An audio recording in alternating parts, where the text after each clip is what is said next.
One of the stranger, yet more powerful discoveries of modern psychotherapy is the idea that the average baby firmly believes it has two mothers. First, there is Mother One. She is the embodiment of perfection. She is kind, attentive, and seems to exist solely for the baby's comfort. She comes when it calls. Her warmth is a constant comfort. And she gives it milk the very moment a pang of hunger strikes. She's sweet-natured, generous, wondrous, and in the baby's simple, pure world, she is eminently and wholly deserving of love. But then, as if from a shadow, another figure emerges. This is Mother Two. She is a far more challenging and terrifying proposition. Mother Two sometimes doesn't give the baby milk exactly when it wants it. She can be slow to respond. She occasionally fails to correctly interpret its needs, perhaps misjudging the temperature of the water at bath time, making it a little too cool or a little too warm. She has a life outside the baby. Friends come over and their laughter distracts her. A phone rings and pulls her attention away. From the baby's perspective, Mother Two gets it wrong. A lot. Now, babies are creatures of intense, unfiltered emotion. They operate in a world of absolutes, of black and white. To Mother One, the baby directs a feeling of deep and boundless love, a pure adoration. But to Mother Two, it gives an equally potent, pure, and unalloyed hate. In those moments of frustration, the baby wants to scream, to bite, to chew her up and toss her in the trash forever and ever. It cannot comprehend how the source of its greatest comfort can also be the source of its deepest rage. With time, and by now the baby might be a toddler learning to walk and talk, a shocking and world-altering realization begins to dawn. Despite all the sensory evidence to the contrary, the feeling of comfort versus the feeling of neglected emerges that Mother One and Mother Two are, in fact, the very same person. The mother who can, at one moment, be completely delightful and gratifying is, it appears, the exact same mother who, at another moment, is profoundly enraging and infuriating. This is a monumental cognitive leap. It's anything but common sense to a small child. It's a complex, sobering truth that takes a good long while to digest. Indeed, psychotherapists tell us that this idea is so wounding, so contrary to our primal need for a perfect, reliable caregiver, that many of us never fully manage to accept it. We carry this mental split, this inability to merge the good and bad versions of a person, deep into our adult lives, often long after we've caused ourselves and others a great deal of avoidable pain. For years, we can be inveterate dividers. We become experts at sorting people into one of two boxes, perfect or worthless. Just like those babies, we unconsciously decide that good and bad, pleasing and frustrating, cannot possibly exist within the heart of a single, decent person. And this pattern plays out most dramatically in our search for love. In the early, heady days of a new relationship, we are absolutely certain that we have met Lover One. This is the idealized version, the person of our dreams. They are a delightful being who says all the right things, who laughs at our jokes, who remembers the little details. This is the person with whom we imagine going to Venice, who seems to understand us completely, perhaps better than we understand ourselves. This is the person we want to marry. build a home with, and wake up next to for the rest of our lives. We are flooded with the same adoration a baby feels for mother one.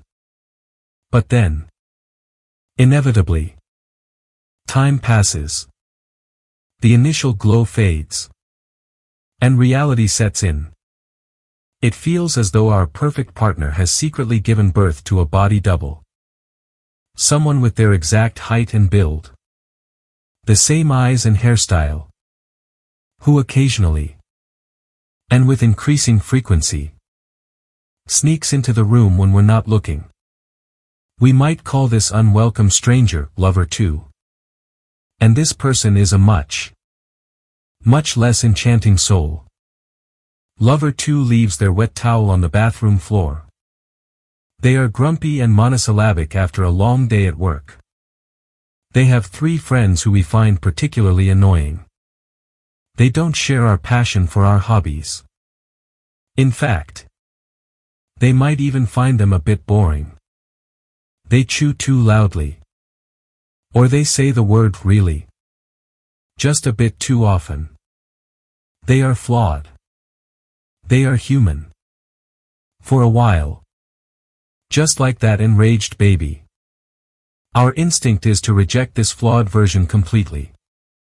We decide that the best place for lover 2 is at the bottom of the bin.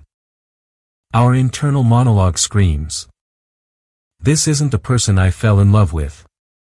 And in our quest to banish the frustrating lover 2, we feel we must let go of their wonderful twin, lover 1. As well. The relationship, we conclude, must be a mistake.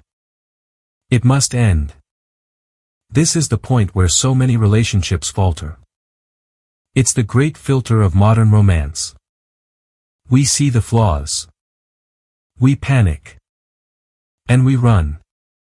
Hoping to find another lover one who, this time, won't have a problematic twin. We become relationship hoppers. Perpetually stuck in the idealization phase. And perpetually disappointed when reality inevitably intrudes. But sometimes, perhaps on the very way to telling them it's over, we are struck by a different kind of thought. A more nuanced, more difficult, yet ultimately more livable idea. The idea that lover 1 and lover 2 are, in spite of all the signs to the contrary, the very same person. Simply operating under the influence of different moods, different pressures, and different circumstances. This is the beginning of maturity. It is the moment we start to understand that good and bad are not separate entities, but are intricately woven together in the complex tapestry of any human being. We begin to grasp the profound, yet simple truth that perfect people do not exist. These can feel like sad thoughts at first. Tragic. Even. It is the death of a fairy tale. We may kick and scream against this realization for an understandably long time, mourning the loss of the perfect partner we thought we had found. But eventually, if we are brave enough, we may learn to apply to other people the same degree of what we might call pessimistic generosity that we, consciously or not, give to ourselves. We know we are not perfect. We know we have our lover 2 moments when we are irritable, selfish, or lazy. We forgive ourselves. Or at least, we move on. The great leap of love is to extend that same grace to another. We might finally allow them to bet off we dearly, desperately wish they weren't sometimes as wicked, flawed, disappointing, and downright silly as we know ourselves to be. And in doing so, we discover something far more important than finding a lover who never lets us down. And that is finding a lover who exists.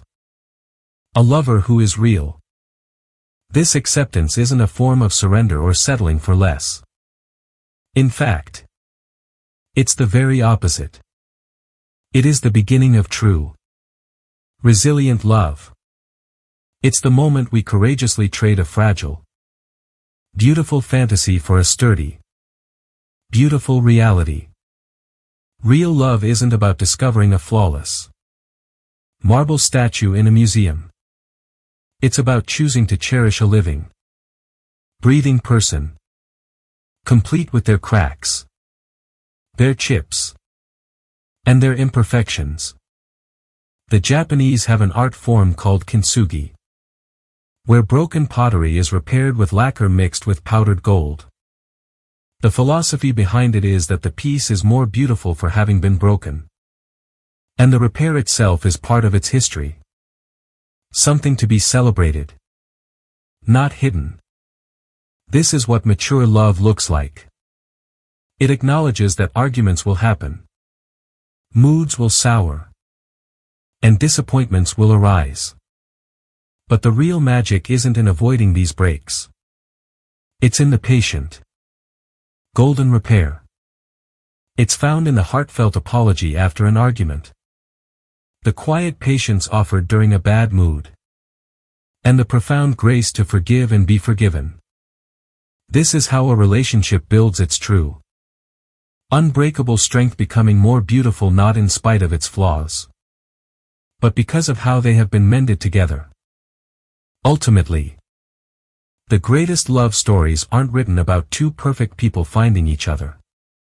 They are about two imperfect people who refuse to give up on each other, who choose, day after day, to see the lover one even when lover two is standing right in front of them.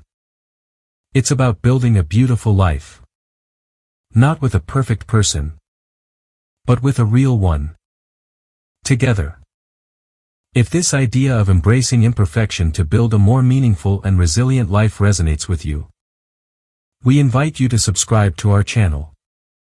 We explore these kinds of ideas about psychology, relationships, and self-understanding every week. We'd love to have you join our community and continue the conversation. Thank you for watching.